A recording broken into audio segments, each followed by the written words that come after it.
Hello guys, मेरा नाम अभिषेक है। आप सबका स्वागत है मेरे चैनल वर्ड ऑफ स्टोरीज में। एक बार फिर से लेके आ गया हूँ आपके लिए एक और नई वीडियो। आज की जो वीडियो होने वाली है वो हमारे दिल्ली शहर से रिलेटेड होने वाली है, जो कि भारत की राजधानी भी है। और जैसा कि आप सब लोगों को पता है कि दिल्ली शहर में काफ़ी सारी ऐसी जगह हैं जहाँ आप घूम सकते हैं, मौज मस्ती कर सकते हैं। लेकिन साथ के साथ आपको ये भी पता होगा कि दिल्ली के लोगों की जो ज़िंदगी है वो चलती नहीं है, दौड़ती है। तो वहाँ ज़्यादा किसी को किसी से मतलब रहता नहीं है इतना, जितना मैंने देखा है। तो ये कहानी दिल्ली में ही रहने वाले तीन दोस्तों की है। कहानी को स्टार्ट करने से पहले अगर आपने वीडियो को लाइक नहीं किया है तो वीडियो को लाइक करें, चैनल को सब्सक्राइब करें, बेल आइकन जरूर दबाएं, अपने भाई को इंस्टाग्राम पे फॉलो कर लें। तो चलिए वीडियो को स्टार्ट करें। तो ये जो कहानी है ये तीन लोगों के बारे में, रवि, उसकी वाइफ और रवि का दोस्त रमेश। रवि और रमेश दोनों एक प्रोडक्शन हाउस चलाते हैं और तीनों एक साथ एक ही ऑफिस में जाते हैं, क्योंकि उनका खुद का प्रोडक्शन हाउस होता है। वो रोज सुबह जाते हैं और शाम को 5 बजे के आसपास वापस आते हैं रोज। तो उन तीनों ने एक फ्लैट लिया था 2 BHK रेंट पे, उसमें वो लोग रह रहे थे। तो सब कुछ ठीक ठाक ही चल रहा था, लेकिन होता क्या था, वो लोग ना एक बात से बहुत ज्यादा परेशान थे कि जैसे कि रोज होता क्या था, रोज सुबह 5 बजे जब वो उठते थे अपने काम वगैरह के लिए, तो क्या होता था, 5 बजे उठने के बाद उनको जो सारी लाइट्स वगैरह थी वो ऑन ही मिलती थी। पता नहीं ऐसा क्यों होता था। तीनों एक दूसरे से लड़ते थे, तीनों एक दूसरे के ऊपर नाम लगाते थे कि तूने जलाई, तूने जलाई, तूने जलाई। बट उसका निष्कर्ष ये निकलता था, तीनों एक दूसरे से मना कर देते कि भाई हम में से किसी ने नहीं जलाई लाइट। रोज का ही रोज का ही ये था उनका। और जैसा कि वो एक प्रोडक्शन हाउस चलाते थे, तो तीनों यार वहाँ पे वर्क करते थे। काम करने की वजह से तीनों के पास इतना टाइम नहीं होता था कि वो खाना बना लें, बर्तन वगैरह धो लें। तो उन्होंने एक बाई लगाई हुई थी, जो जब वो शाम को वापस आते थे अपने ऑफिस से तो 6 बजे आती थी। वो रोज 6 बजे आती थी और वो अपने साथ अपना बच्चा भी ले आती थी। कभी कभी वो रोज अपने साथ अपना बच्चा भी लेके आ जाती थी, जिससे उन तीनों को कोई ऐतराज नहीं था। लेकिन वो बच्चा जो था वो काफी ज्यादा छेड़खानी करता था यार घर में, कभी कुछ सामान छूना, कभी कुछ सामान छूना। बट वो तीनों उस बच्चे को कुछ नहीं कहते थे। क्यों? क्योंकि उस एरिया में, जिस एरिया में वो लोग रह रहे थे, उस एरिया में बाई का मिलना बहुत मुश्किल था। बहुत ही मुश्किल से मन्नतें करके उन्हें ये बाई मिली थी। अगर वो इस बाई को भी नाराज कर देते तो वो चली जाती, और जाने के बाद भाई फिर उन्हें दोबारा कोई बाई मिलने वाली नहीं थी। तो वो लोग जो है उसको कुछ नहीं कहते थे। एक दिन की बात है, रमेश तो घर पे लेट आने वाला था। रवि और उसकी वाइफ जो है 7-8 बजे के आसपास आते हैं।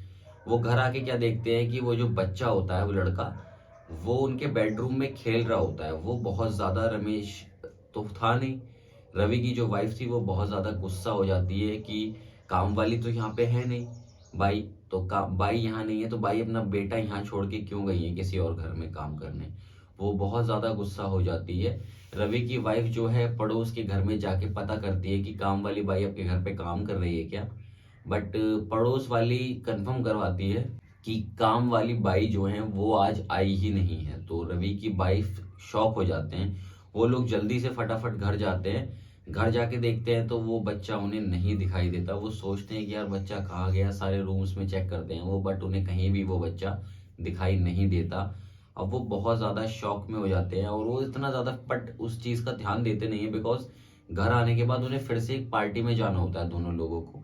वो दोनों लोग तैयार वैयार होके फटाफट से जल्दी पार्टी के लिए निकल जाते हैं। और उसके बाद लेट नाइट को आता है रमेश पहले। रमेश जब पहले आता है तो रमेश देखता है कि घर के अंदर सारी लाइट्स ऑन हैं, और वो जो बच्चा था वो बच्चा वहां पे खेल रहा है। तो वो उसे देख के थोड़ा अजीब बिहेव करता है। रमेश कहता है कि यार मतलब इतनी रात को ये बच्चा हमारे घर में क्या कर रहा है। तो रमेश उससे पूछता है कि बेटा तुम इतनी रात में यहाँ क्या कर रहे हो। तो वो रमेश की तरफ देख के बहुत हल्का सा हंसता है, मतलब बहुत अजीब सी हंसी हंसता है। और जब वो उसे देखने के बाद थोड़ा वॉशरूम की तरफ को जाता है तो देखता है वॉशरूम में खून फैला हुआ है। भाई उसे बहुत डर लग जाता है, और वो फटाफट से उनको कॉल करता है, दोनों को, रवि और उसकी वाइफ को। तो वो दोनों लोग आते हैं। अब ये कॉल करने के बाद रमेश जो था वो भाई रूम के आ जाता है बाहर, जब तक रवि और उसकी वाइफ नहीं आते हैं। अब वो लोग डरते डरते तीनों लोग अंदर जाते हैं, देखते हैं तो वहां पे कोई भी बच्चा नहीं होता है, बट वहां पे खून पड़ा हुआ होता है। उसको देख के वो बहुत ज्यादा डर जाते हैं। वो सोचते हैं कि यार अब क्या करना पड़ेगा, कुछ समझ नहीं आ रहा है। अब वो सोचते हैं कि काम वाली का बेटा हमारे घर में फिर से क्या कर रहा था, बहुत ज़्यादा परेशान हो गए थे वो। और ये बात जो है पूरे 3 महीने तक ऐसे ही चलती रही, उनको बहुत परेशान हो रहे थे। मतलब ये लाइट ऑन ऑफ वाला जो मैंने आपको बताया, वो तो लगातार 3 महीने तक चला है कि लाइट अभी भी ऑन हो जाती थी, ऑफ हो जाती थी, ये वाली चीज़। अब जब ये रात को ये सीन हो जाता है तो उनको लगता है बहुत ज़्यादा डर। वो करते हैं मकान मालिक को फ़ोन किए, घर के अंदर खून वगैरह पड़ा हुआ है, क्या चक्कर है। मकान मालिक जब फ़ोन उठाता है तो मकान मालिक उन्हें ये बताता है कि भाई साहब, आपके इस घर के अंदर रहने से पहले जो लोग इस घर में रहते थे, उनका पैसे का इतना अच्छा हिसाब नहीं था, और पैसे का हिसाब अच्छा ना होने की वजह से वो लोग ने काफ़ी जगह से लोन ले रखा था, जो वो मतलब दे नहीं पा रहे थे लोन, तो बहुत ज़्यादा वो परेशान रहते थे।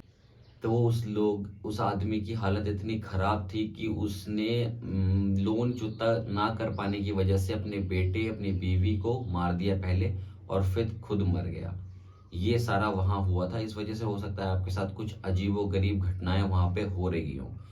तो ये बात सुन के वो तीनों बहुत ज़्यादा डर जाते हैं यार। उनकी इतनी हिम्मत नहीं होती है कि वो रात को वहाँ पे सो पाएं।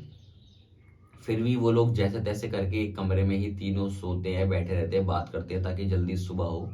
अब जैसे ही फटाफट सुबह हो जाती है, और काम वाली बाई जब सुबह काम करने के लिए आती है 6 बजे के आसपास, तो वो काम वाली बाई से पूछते हैं कि आज आप अपना बेटा लेके नहीं आई।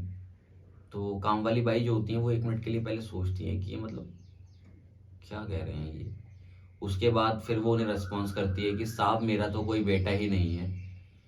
ये बात सुन के भाई उन तीनों की जो हालत खराब होती है, वो समझ जाते हैं कि वो जो बच्चा उनके घर में खेल रहा होता है, असल में वो कोई बच्चा नहीं, वो एक बच्चे की आत्मा होती है। उन्हें लगता है भाई बहुत ज़्यादा डर। वो तुरंत जैसे ही काम वाली काम निपटाती है, जाती है, वो भाई वहाँ से अपना सामान उठाते हैं, और वहाँ से वो लोग निकल लेते हैं। अपने पैसे भी उनसे वापस ले लेते हैं जो एडवांस दिए हुए होते हैं उन्होंने, और वो किसी और फ्लैट में जाके भाई रहना शुरू कर देते हैं। और ये उनके दिमाग से ये चीज़ निकलती नहीं कि वो एक आत्मा के साथ रह रहे होते हैं उस घर में। इसी वजह से वो लाइटें वगैरह ऑन हो जाती थी कभी भी, कभी कुछ अजीब हरकत, कभी कुछ अजीब हरकत। तो रवि, उसकी वाइफ और रमेश समझ चुके थे कि हम लोगों का यहाँ रहना ठीक नहीं है, तो वो वही वहाँ से जा चुके थे। यही कहानी थी रमेश और रवि और उसकी बीवी की। अगर ये वीडियो आपको अच्छी लगी तो वीडियो को लाइक करना, चैनल को सब्सक्राइब करना, बेल आइकन जरूर दबाना, अपने भाई को इंस्टाग्राम पे फॉलो कर लेना। ऐसी ऐसी और वीडियोस देखने के लिए तो भाई चैनल को ज़रूर सब्सक्राइब कर देना। और अगर मेरा मेन चैनल अभी तक नहीं चेक किया है तो जाके मेरा मेन चैनल को चेकआउट करो, और अगर उसकी वीडियोस अच्छी लग रही है तो वहाँ पे भी जाके सब्सक्राइब कर दो यार। इंस्टाग्राम पे फॉलो कर लो, सारे लिंक डिस्क्रिप्शन में। मैं मिलूंगा इससे नेक्स्ट वीडियो में, तब तक के लिए हंसते रहें, मस्त रहें, खुश रहें, मुस्कुराते रहें, और अपने भाई की वीडियो देखते रहें। Bye bye.